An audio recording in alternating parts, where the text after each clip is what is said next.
نے پہلے بھی ان کو بولا تھا یہ منافق آدمی ہے. تو مولانا صاحب میں تیری اوقات دیکھنا چاہتا ہوں, تو تکڑا ہو جا, تو آگے گرا لے. تیری تکلیف کا مجھے اندازہ ہے. تم نے اسلام کے نام پہ ووٹ لیا, تمہیں لوگوں نے دھتکارا, ٹھڈے مار کے نکالا, عمران خان کو سپورٹ کیا. آج تیری حالت یہ ہے, اپنے حلقے میں تیری ضمانت ضبط ہے, وہ بھی جب میں نہ ہوں تیری ضمانت ضبط ہے. اوقات تیری یہ رہ گئی ہے, اپنے حلقے میں تو الیکشن نہیں لڑ سکتا.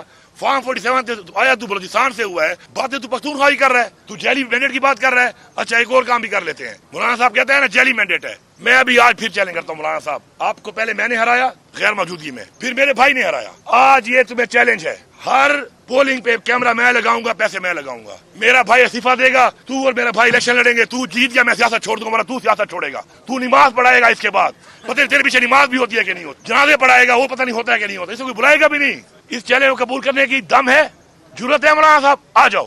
واقعی مفتی صاحب کی اولاد ہے تو یہ چیلنج قبول کرے گا, اس کا جواب دے گا. لیکن یہ پتہ بھی کیا بولے گا, یہ غیر سیاسی باتیں ہیں. جب آپ ان کی کسٹڈی میں تھے تو ان کی کسٹڈی میں جو آپ نے سودے کیے, اپنے سیٹ کے سودے کیے, اپنے وزیر اعلیٰ کے اس کرسی کے سودے کیے, اور جس قیمت پر کیے, وہ پی ٹی آئی کے لوگوں کو بھی معلوم ہے.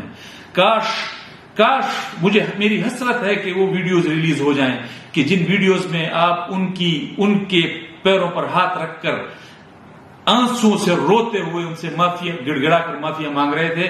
اور آپ صرف معافیا نہیں مانگ رہے تھے, آپ اپنے لیڈرشپ کو, اپنے لیڈر عمران خان کو گالیاں دے رہے تھے.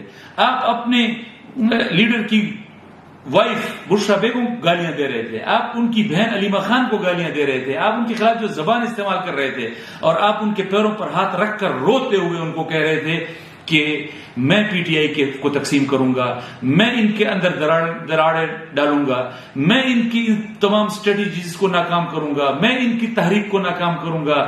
عمران خان کی رہائی کی تحریک کو آپ نے ناکام کیا. آپ نے ان کے ورکرز کو اسلام آباد کی سڑکوں پر چھوڑ کر بھگوڑے بنتے ہوئے آپ پشاور چلے گئے اور ان کو یہاں کی حکومت کے رحم و کرم پر چھوڑ دیا. پھر بھی آپ کہتے ہیں کہ جی جیلی مینڈیٹ نہیں ہے. پھر بھی آپ کہتے ہیں کہ جی میرے ساتھ مقابلہ کر لو. جھوٹ بولتے ہو, کہتے ہو کہ جی میرے بھائی سے, جب آپ کا بھائی قومی اسمبلی کا کینڈیڈیٹ بن رہا تھا اس وقت تو جمعیت علماء اسلام بائیکاٹ پر تھی, تو مقابلہ ہی نہیں ہوا. کس کی ضمانت ضبط کی آپ نے؟ جھوٹ بھی بولتے ہو, پھر دھڑلے سے بولتے ہو. مجھے اور میں پی ٹی آئی کے لوگوں سے بھی یہ سوال کرنا چاہتا ہوں کہ جو شخص آپ کے پارٹی کے لیڈر کا سودا کرتا ہے, جو ان کی کسٹڈی میں آپ کے پارٹی کی پوری لیڈرشپ کو گالیاں دیتا ہے, جو ان کی کسٹڈی میں آپ کے پارٹی کو تقسیم کرنے کی بات کرتا ہے, آپ کی تحریک کو ناکام کرنے کی بات کرتا ہے, منافق وہ ہوتا ہے یا منافق وہ ہوتا ہے کہ جو آپ کی لیڈرشپ کو بتائے کہ عمران خان کی رہائی کا کردار کس طرح ادا کرنا ہے؟ یہ فیصلہ آپ نے کرنا ہے. اور وہ کہتے ہیں کہ جی میرا چیلنج ہے کہ میں کیمرے لگاؤں گا, خرچہ بھی میرا ہوگا, اور میرے ساتھ مقابلہ کر لیں مولانا فضل الرحمان, میرے ساتھ مقابلہ کر لیں. مولانا فضل الرحمان وہ مولانا فضل الرحمان ہے جنہوں نے آپ کی پارٹی کو اقتدار کی ایوانوں سے گھسیٹتے ہوئے باہر نکالا اور روڈ پر کھڑا کر دیا. وہ مولانا فضل الرحمان آپ کے ساتھ مقابلہ نہیں کرے گا. آپ کہتے ہو کہ مقابلہ, میں آپ کو چیلنج دیتا ہوں.